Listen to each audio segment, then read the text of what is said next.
অযোগ্য কোনো ব্যক্তি নাই, প্রত্যেকটা ব্যক্তি হলো যোগ্য। আমরা এরকম আশঙ্কা বোধ করতেছি, এরা যদি রাষ্ট্রীয় ক্ষমতা পায়, এরা যদি রাষ্ট্রীয় পর্যায়ে যদি সরকার গঠন করতে পারে, আগামীর বাংলা হবে ইসলামের বাংলা, আগামীর বাংলা হবে ইসলামের বাংলা। আমরা আরো খুশির সংবাদ শুনেছি, আপনারা শুনলেও খুশি হবেন। বাংলাদেশের যতগুলো ইসলামিক দল আছে, বাংলাদেশ জামাত ইসলামী, খেলাফত মজলিস, হেফাজতে ইসলাম, বাংলাদেশ ইসলামিক আন্দোলন চরমোনাই সহ যতগুলো ইসলামিক দল আছে, সবগুলো দল এক প্ল্যাটফর্মে এসে উপস্থিত হয়েছে, সবাই ঐক্যবদ্ধ হয়েছে। সাংবাদিক সম্মেলনে প্রেস ব্রিফিং দিয়ে আনুষ্ঠানিকভাবে ঘোষণা দিয়ে দিয়েছে। এজন্য কি আল্লাহর শুকরিয়া আদায় করা জানে? একটু বলেন আলহামদুলিল্লাহ। আমরা চাই এই দেশের সংখ্যায় গরিষ্ঠ মুসলমান, আমরা সবাই মুসলমান, 92% মুসলমান। কয় শতাংশ? মুসলমানদের সংবিধান কোরআন, 92% মুসলমানের দেশে কেন কোরআন সংসদে যেতে পারে না? কেন কোরআন দিয়ে বিচার পরিচালনা করা হয় না? কেন কোরআন দিয়ে সচিবালয় পরিচালিত হয় না? কেন কোরআন দিয়ে ইউনিভার্সিটি পরিচালিত হয় না? এটা যদি আমি আপনাকে যদি প্রশ্ন করি, প্রশ্নের জবাব দেওয়ার মতন কোনো হিম্মত আপনার নাই, প্রতিবাদ করে না, চুপচাপ করে আছে। আবার কিছু সংখ্যক মানুষ বলেন, যুবক মানুষ এরকম বয়সে টুকটাক করেই থাকে, এরকম মানুষও বলে না, বলে এরকম বয়সে মানুষ একটু করেই থাকে, সমস্যা নেই বাবুরা তোমরা করো। ওদেরকে আনতামও দেয়, টাকা পয়সাও দেয়, সহযোগিতাও করে। আল্লাহ রাসূল বলেন ওরা বড় শয়তান, যত বড় নামাজি হোক না কেন। সূরা আলে ইমরান আয়াত নাম্বার 85 আল্লাহ পাক বলেন, ওমাইয়াবতাগি গায়রাল ইসলামি দীনা ফালাই ইয়াকবালা মিনহু ওয়া হুয়া ফিল আখিরাতি মিনাল খাসিরিন। আল্লাহ কয় ওই সমস্ত ব্যক্তিদের নামাজ, রোজা, হজ, যাকাত, এমনকি কুরবানির কোন ইবাদত আমি আল্লাহর দপ্তরে পৌঁছাইবে না, গ্রহণ হবে না, আমি তাদের ইবাদত গ্রহণ করব না। তারা কারা? আল্লাহ পাক বলেন ওয়ামাইয়াবতাগি গায়রাল ইসলাম, ইসলাম ব্যতীত অন্য কোন ধর্মের সংস্কৃতি গ্রহণ করলো, অন্য কোন ধর্মের রীতিনীতি গ্রহণ করলো, অন্য কোন ধর্মের আইন গ্রহণ করলো, অন্য কোন ধর্মের কৃষ্টি কালচার গ্রহণ করলো। আল্লাহ কয় ওয়ামাইয়াবতাগি, ওয়া হলো হরফিয়াত মা, মানে যে ব্যক্তি, ইয়াবতাগি মানে অন্বেষণ করলো, গায়রা মানে ব্যতীত, ইসলাম, ইসলাম ব্যতীত। আপনাদের কাছে আমার একটা প্রশ্ন, গান বাজনা বাদ্যযন্ত্র এটা কি ইসলামের সংস্কৃতির মধ্যে আছে? বুঝে শুনে উত্তর দেন। সংস্কৃতি, ইসলামের সংস্কৃতির ভিতরে এই বাদ্যযন্ত্র, গান বাজনা, অশ্লীল, এগুলো কি ইসলামের মধ্যে আছে? যারা ইসলামের মধ্যে এগুলো নাই, এটা যদি কোনো ব্যক্তি গ্রহণ করে, আল্লাহ পাক বলেন ফালাই ইয়াকবালা মিনহু, তার কিছুই গ্রহণ করা হবে না। কি গ্রহণ করা হবে না? তার নামাজ, রোজা, হজ, কুরবানি, যাকাত, দান সদকা, ইন টোটাল যাবতীয় নেক আমল আল্লাহর দপ্তরে গ্রহণ করা হবে। এখন আপনি বুঝে দেখেন যে সামান্য একটু গান বাদ্যযন্ত্রের কারণে আমার সব বরবাদ, সব বরবাদ। আফসোস হয়, নেগেটিভ সেন্সে নেবেন না। গত জুমায় আমি বক্তব্য দিলাম আপনাদের কি নিয়ে, আমার ব্যক্তিগত স্বার্থের উদ্দেশ্য নয় যে গান বাজনা বাদ্যযন্ত্র আপনারা বাজাবেন না, আপনারা সবাই একমত হলেন। আমার কানে এসেছে, আমি নাম বলতে যাচ্ছি না, ওরা বলতেছে হুজুর বলে বলুক আমি মানব না। দেখা গেল তাই ঈদের পরের দিন এখানে একটা মাহফিল ছিল, এই গ্রামে একটা মাহফিল ছিল, মাহফিলের শ্রোতা ছিল 6 জন। 6 জন শ্রোতা নিয়ে আমি ওয়াজ করলাম। ওয়াজ করে আসার পথে শুনলাম বাদ্যযন্ত্র, ঢোক ডাল, মানে গান বাজনা চলতেছে। এই গ্রামে প্রায় যুবক মানুষ, মানে পুরুষ মানুষ আছে, আমার একটা ধারণা সর্বনিম্ন হলো 400 থেকে 500, এর উপরে হবে সম্ভবত। 500 পুরুষ। আপনারা এখানে নামাজি আছেন, হাজি আছেন, আপনারা ইসলামকে ভালোবাসেন, ধর্মপরায়ণ ব্যক্তি থাকা সত্ত্বেও গত শুক্রবার আলোচনা হলো, সবাই সিদ্ধান্ত নিলেন, তারপরেও একদল ব্যক্তি অশ্লীল গান বাজনা বাজালো। আপনার নীরবে চুপচাপ করে শুনলেন, আর কিচ্ছু প্রতিবাদ করলেন না। শুনে রাখেন, কোরআনের আয়াত দিয়ে যদি আমি বলতে পারি আপনি বোবা শয়তান। আরেকটি কথা শুনে রাখেন, পরিষ্কার মাসালা, আমি ফতুয়ার কিতাব না পড়ে ফতুয়া দিচ্ছি না।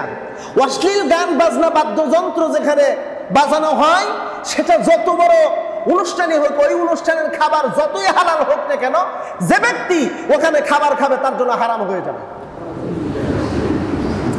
অশ্লীল গান বাজনা যেখানে বাজবে ওই জায়গার খাবার যত পুত পবিত্র হোক না কেন, আপনি মুমিন, আপনি মুসলমান, আপনার জন্য খাওয়া হারাম হয়ে গেল।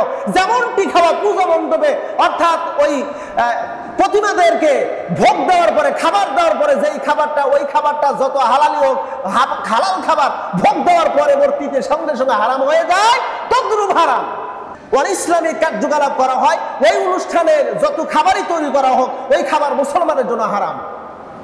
এখন দেখেন আপনারা কত হারাম খাবার খাইছেন, কত হারাম খাবার খাইছেন, একটু আপনি নিজেকে জিজ্ঞেস করলেই আনসার পেয়ে যাবেন। প্রিয় বন্ধুরা, যারা নেক কাজের আদেশ করে না আর অসৎ কাজে যারা বাধা প্রদান করে না, আল্লাহ রসুলের ভাষায় ও হলো বোবা শয়তান। জরবন কি শয়তান? বোবা শয়তান। অবশ্য সামাজিকভাবে এগুলো আমরা যদি চেষ্টা করে, যদি বন্ধ করতে যদি আমরা ব্যর্থ হই, সেক্ষেত্রে আল্লাহ আমাদেরকে ছাড় দিয়েছেন, মাফ করে দিবেন। আল্লাহ রসুল বলেন, মান রা মিনকুম মুনকারান, যদি তোমরা দেখো, মুনকার শব্দটির অর্থ হলো ছোট গুনাহ থেকে শুরু করে বড় গুনাহ। কথা কি বোঝা যাচ্ছে আমার?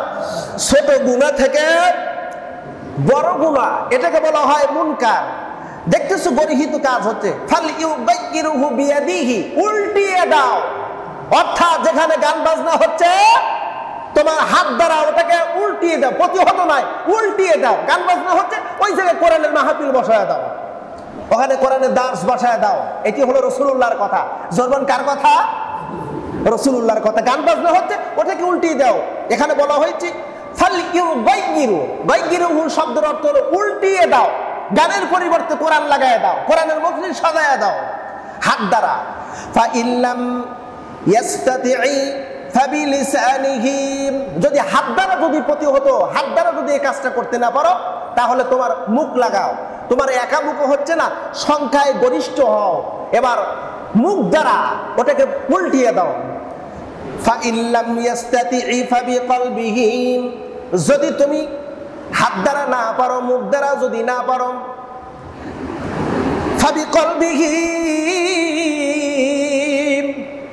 অন্তরের ভিতরে তুমি এবার সংকল্পবদ্ধ হও, অন্তরটাকে তুমি পরিপক্ক করো এই মর্মে, আমি কোনো এক সময় যখন আমার হাতে সময় আসবে, আমার হাতে ক্ষমতা আসবে, আমি তখন এই জায়গায় গানের অনুষ্ঠান হয়েছে, এই গানের অনুষ্ঠানের পরিবর্তে কোরআনের অনুষ্ঠান আমি তৈরি করব।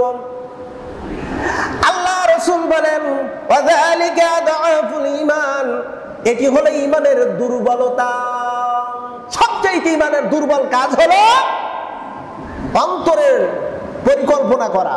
আমরা অনেকেই বলি এই হাদিসটাকে আমরা একটু উল্টিয়ে বলি, মনে মনে ঘৃণা করা। না না, মনে মনে ঘৃণা নয়, বরং মনে মনে পরিকল্পনা তৈরি করতে হবে। আজকে গানের অনুষ্ঠান আমি পরিবর্তন করতে পারতেছি না, সমাজের ভিতর অশ্লীল বেহায়াপনা, নৈরাজ্যতা শুরু হয়েছে, এটা আমার হাত দ্বারা, মুখ দ্বারা পরিবর্তন করতে পারতেছি না। অন্তরের ভিতর পরিকল্পনা তৈরি করতে হবে। টুডে অর টুমরো, আজ হোক কাল হোক, আমি আমার পরিকল্পনা অনুযায়ী এখানে আমি সব পরিবর্তন করে দেব। এটাকে বলা হয় ফাবিকলবিহি আদাফুল ঈমান। এটি হলো ঈমানের সবচেয়ে দুর্বল সেক্টর। প্রিয় বন্ধুরা, সামাজিকভাবে আমরা যদি এই কাজগুলোর দিকে অগ্রসর হই, তাহলে মহান আল্লাহ তো সবকিছু দেখেন এবং জানেন। আল্লাহ পাক বলেন, আল্লাহু সামিউম বাসীর, আল্লাহ দেখেন এবং শোনেন আমরা কি করি। কেউ যেটা দেখে না সেটা দেখেন কে? আল্লাহ। কেউ যেটা শোনে না শোনেন কে? আল্লাহ কিন্তু শোনেন এবং জানেন।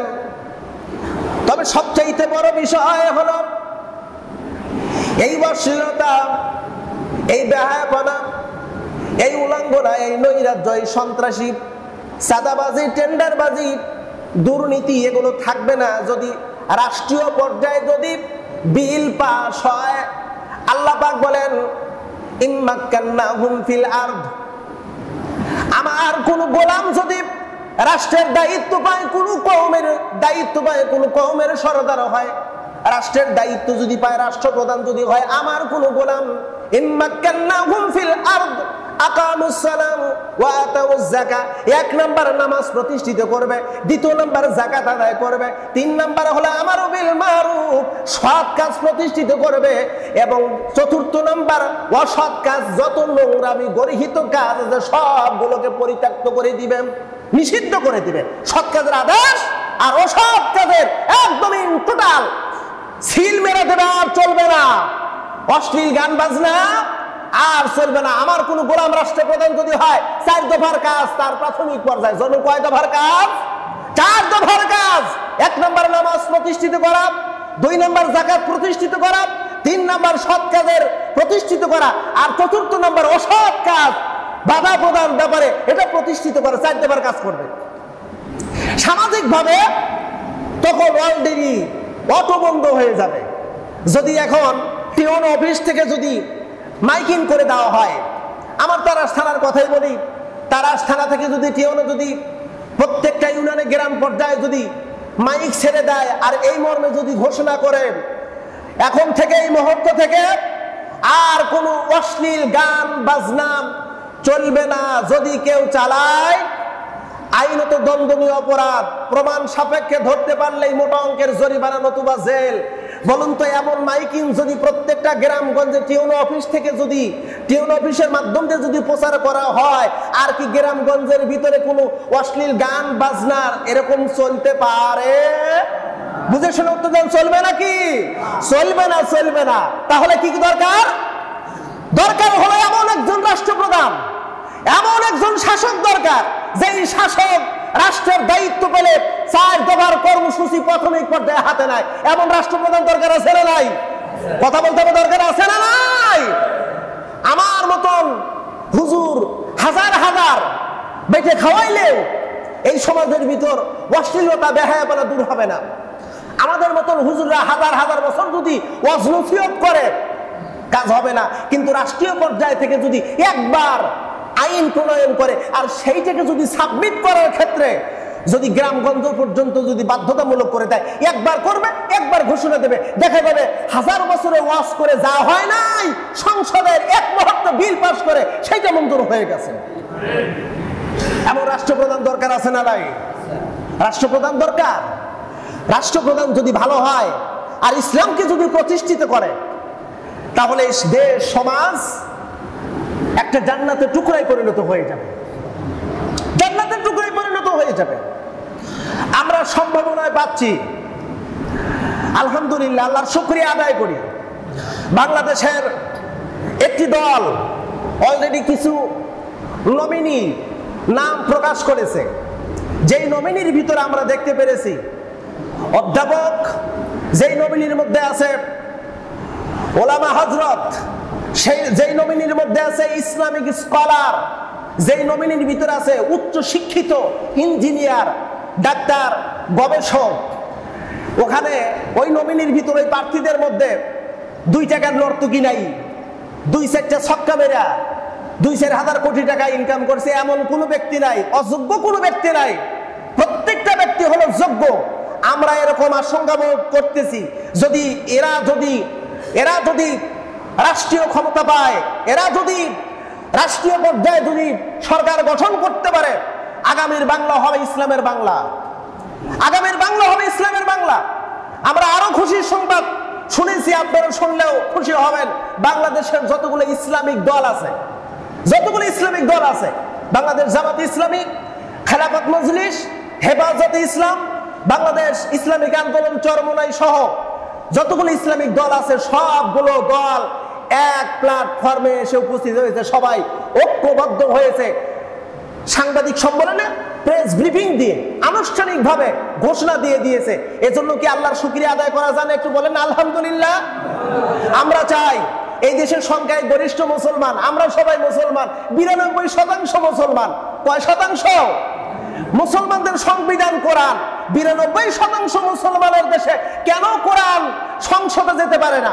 কেন কোরআন দিয়ে বিচার পরিচালনা করা হয় না? কেন কোরআন দিয়ে সচিবালয় পরিচালিত হয় না? কেন কোরআন দিয়ে ইউনিভার্সিটি পরিচালিত হয় না?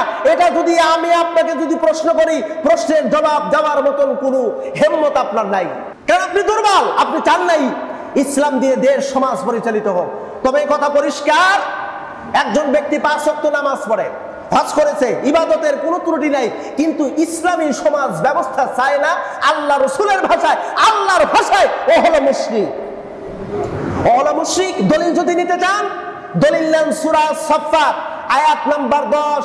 আল্লাহ পাক বলেন, হুয়াল্লাযী আরসালা রাসূলাহু বিল হুদা ওয়া দীনিল হক লিইযহিরাহু আলাদ দীনি কুল্লিহি ওয়ালাউ কারিহাল মুশরিকুন। ও নবী, তিনি সেই সত্তা যিনি আপনাকে প্রেরণ করেছে, আপনাকে শিক্ষা দিয়েছে জ্ঞান, আর সাথে দিয়েছে সত্য একটা দ্বীনুল ইসলাম ধর্ম। উদ্দেশ্য হলো সকল ধর্মের উপরে ইসলাম ধর্মকে প্রতিষ্ঠিত করা। ইসলাম ধর্মকে প্রতিষ্ঠিত করতে চাইবেন আপনি, প্রতিষ্ঠিত করার চেষ্টা করবেন, দেখবেন একদল লোক এটা অপছন্দ করেছে। আমি বলতেছি ওয়ালাউ কারিহাল মুশরিকুন, মুশরিকরা পছন্দ করবে না আল্লাহর জমিন আল্লাহর দ্বীন প্রতিষ্ঠিত হোক। কথা ক্লিয়ার? যদি কোনো নামাজি ব্যক্তি চায় না আল্লাহর জমিন আল্লাহর দ্বীন প্রতিষ্ঠিত হোক, যদি কোনো হাজী চায় না আল্লাহর জমিন আল্লাহর দ্বীন প্রতিষ্ঠিত হোক, কোন মুতাহাদ্দিস বুজুর্গ যদি চায় না আল্লাহর জমিন আল্লাহর দ্বীন প্রতিষ্ঠিত হোক, আল্লাহর কসম করে বলি ও হাজী না, ও নামাজি না, ও আল্লাহর ভাষায় হলো মুশরিক, ও আল্লাহর ভাষায় মুশরিক। এখন চিন্তা ভাবনা করেন, আপনি কি করবেন? আপনি কি করবেন? ইসলামকে প্রতিষ্ঠিত করবেন নাকি জাতীয়তাবাদ, সমাজতন্ত্রবাদ, পুঁজিবাদ, নাকি সেকুলারিজম এগুলো প্রতিষ্ঠিত করবেন? আমরা তো ঘুরেছি ভাই 54টা বছর আমরা জাতীয়তাবাদ প্রতিষ্ঠিত করেছি, আমরা পুঁজিবাদ প্রতিষ্ঠিত করেছি, আমরা সেকুলারিজম প্রতিষ্ঠিত করেছি, আমরা দুনিয়ার মানব রচিত আইন বিধান সংবিধান প্রতিষ্ঠিত করেছি 54টি বছর। আপনি কি পেয়েছেন? আপনি পেয়েছেন অপমান, নির্যাতন, আপনি পেয়েছেন আপনার যাবতীয় জুলুম, নির্যাতন, এছাড়া আপনি বেশি কিছু পান নাই। একটাবার ইসলাম প্রতিষ্ঠিত করেন, একটাবার, বেশি দরকার নাই, একবার ইসলাম প্রতিষ্ঠিত করলেই এর যে কি মজা, এর যে কি ইন্টারেস্ট, এটা বুঝবেন। এজন্য আপনাদেরকে উদাত্ত আহ্বানের সাথে উদাত্ত আহ্বান করে বলি, যে যাই বলুক, আপনি একজন মুসলিম, আপনার সম্মতিটা যেন ইসলামের পক্ষে থাকে, আপনার সম্মতিটা যেন ইসলামের পক্ষে থাকে।